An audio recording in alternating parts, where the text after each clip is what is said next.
Stop for a moment. Take a deep breath. Look around at where you are right now. Not just the physical room you're sitting in, but the space you occupy in your life. The confusion, the waiting, the anticipation. I need you to understand something fundamental before we go any further. None of this is an accident. You might feel like you've just been drifting, or worse, that you've been stuck while everyone else is moving forward. But the truth is, your presence at this exact moment, facing these exact circumstances, is a matter of divine orchestration. You are not here by chance, you are here by appointment. You see, there is a massive difference between simply being wealthy and being called to a position of stewardship. And that is exactly what is happening to you. God isn't just preparing to hand you a check or a stroke of luck. He is preparing to hand you a responsibility. The abundance coming your way, the financial breakthroughs, the resources, the influence, it isn't just for your comfort.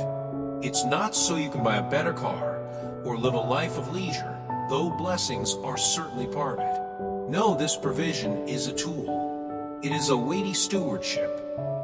Think of it this way. A manager in a company is given a budget not to spend on themselves, but to build the company's vision. You are being promoted to a manager of heaven's resources. You are being entrusted to serve a purpose that is bigger than your own life. Why you?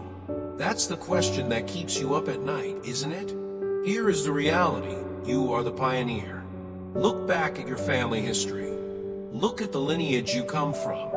In almost every family, there are cycles. Cycles of lack, cycles of brokenness, cycles of just getting by.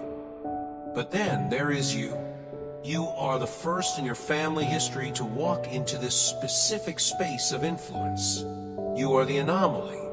You are the one chosen to break the ceiling that stopped your parents and your grandparents. Being the first is incredibly difficult.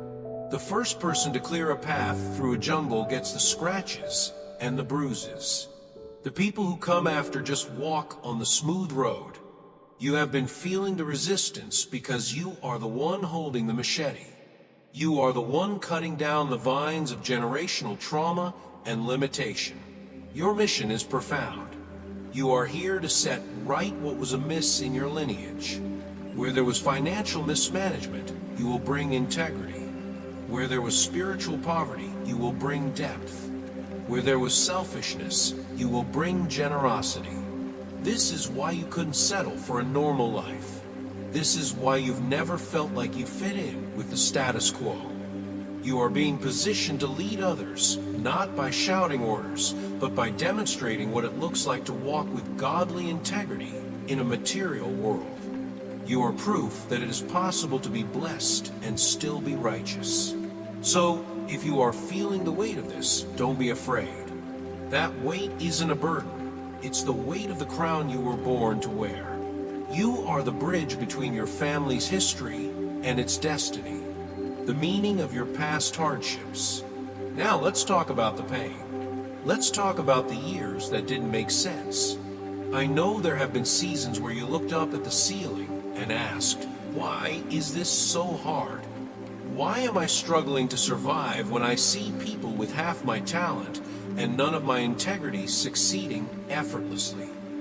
It's a valid question, but I want to offer you a different perspective today. Those seasons of loneliness, of lack, of feeling like you were moving through molasses, that was not punishment. That was preparation. Imagine you are building a skyscraper. If you want to build a structure that touches the clouds, you have to dig down deep first. You have to pour a massive, ugly, unseen concrete foundation. If you try to build high without digging deep, the structure collapses the moment the wind blows. For years, God has been digging in your life. He has been hollowing you out.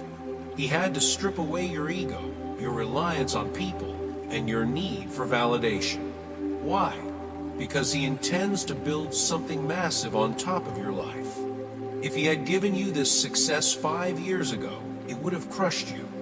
Your character wasn't ready to carry the weight of that glory. Those years in the dark room were necessary. God often develops his best work in the dark. He hid you. He kept you obscure. He let you be overlooked.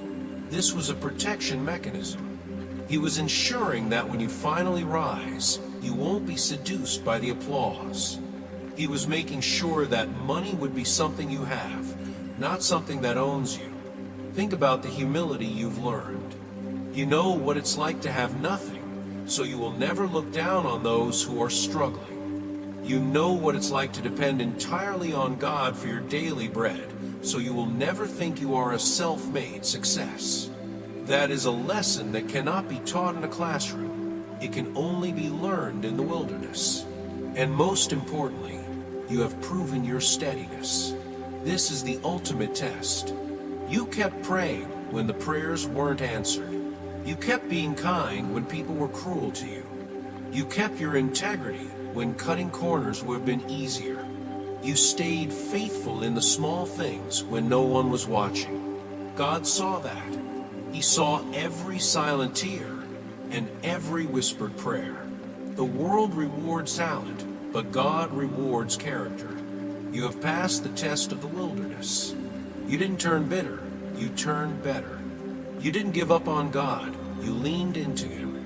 And because you were faithful in the obscurity, you are now qualified for the spotlight. The hardship wasn't meant to break you, my friend. It was meant to build the spiritual muscle you are going to need for the next chapter. You survived the training ground. Now you are ready for the assignment. Restoring lineage and future legacy. Have you ever looked at an old family photo album? I mean, really looked at the faces?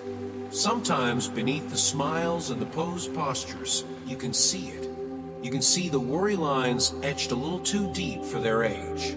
You can see the shadow of scarcity, the fear of never having enough, or the silent resignation of dreams that had to be buried just to keep the lights on. We inherit more than just a color or a last name. We inherit patterns. We inherit fears. For generations, your bloodline may have been defined by survival mode. Maybe your parents or grandparents were good people, but they were bound by limitations they didn't have the tools to break. They operated from a place of not enough. But here is where the story shifts. The cycle stops with you. You have been chosen to be the cycle breaker. This is a term we hear a lot in psychology, but spiritually, it is even more profound. You are the interrupt in the code. You are the one standing on the timeline saying, this poverty mindset, this fear, this chaos, it goes no further than me. This is why your journey has felt so incredibly heavy. You aren't just carrying your own baggage. You have been carrying the unresolved burdens of generations. But the restoration coming your way is not just about clearing debt. It is about rewriting the blueprint. God is raising you up to build a new infrastructure for your family. Think about that word, infrastructure. It's not flashy. It's not a shiny sports car. It's the foundation. You are being given the resources to support education where there was ignorance. You are being given the capital to build businesses where there was only labor. You are being given the wisdom to establish institutions of integrity where there was once only survival. You are moving from a legacy of survival to a legacy of significance. Imagine your grandchildren. Imagine them growing up in a world where anxiety about money doesn't exist. Instead of inheriting fear, they inherit assurance. Instead of inheriting a scarcity mindset, they inherit generosity and wisdom. They won't have to start from zero like you did. They will start from a platform you built. They will stand on your shoulders. This is the divine logic behind your struggle. I know you've asked, why is the resistance against me so intense?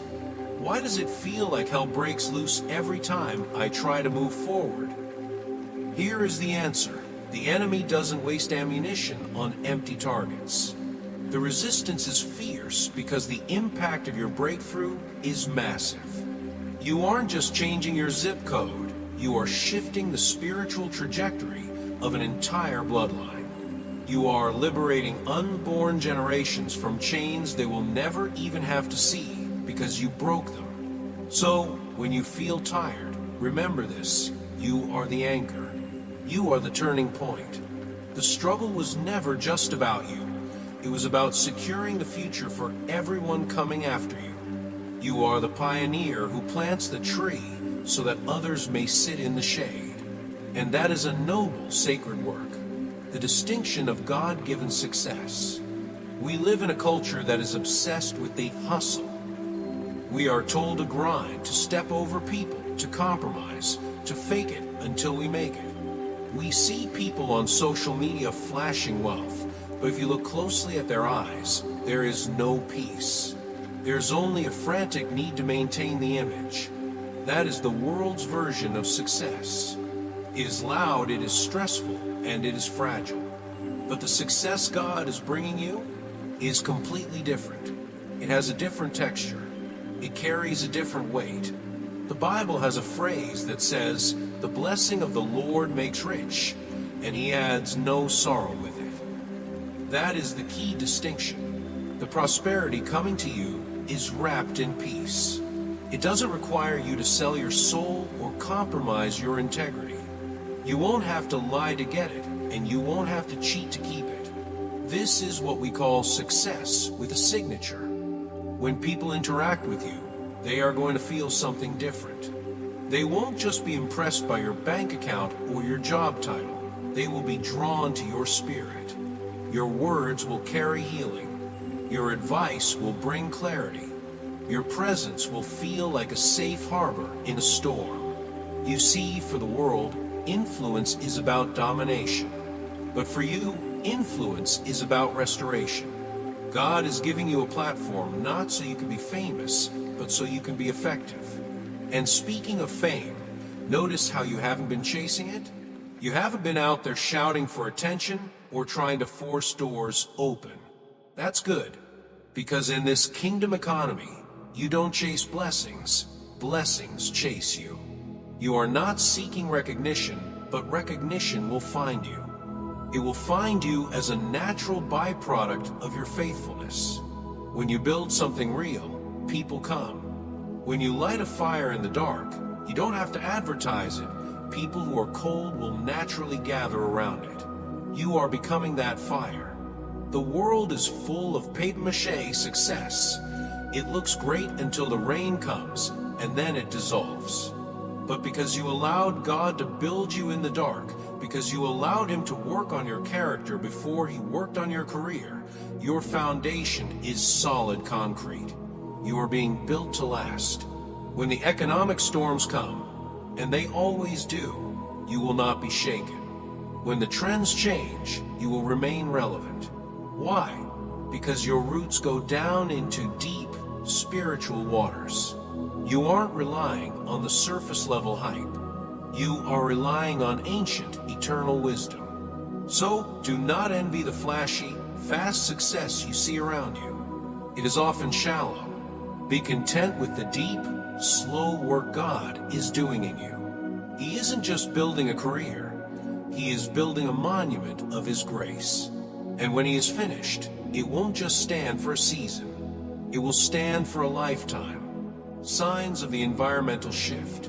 Let's talk about the feeling you've been waking up with lately. It's hard to put into words, isn't it?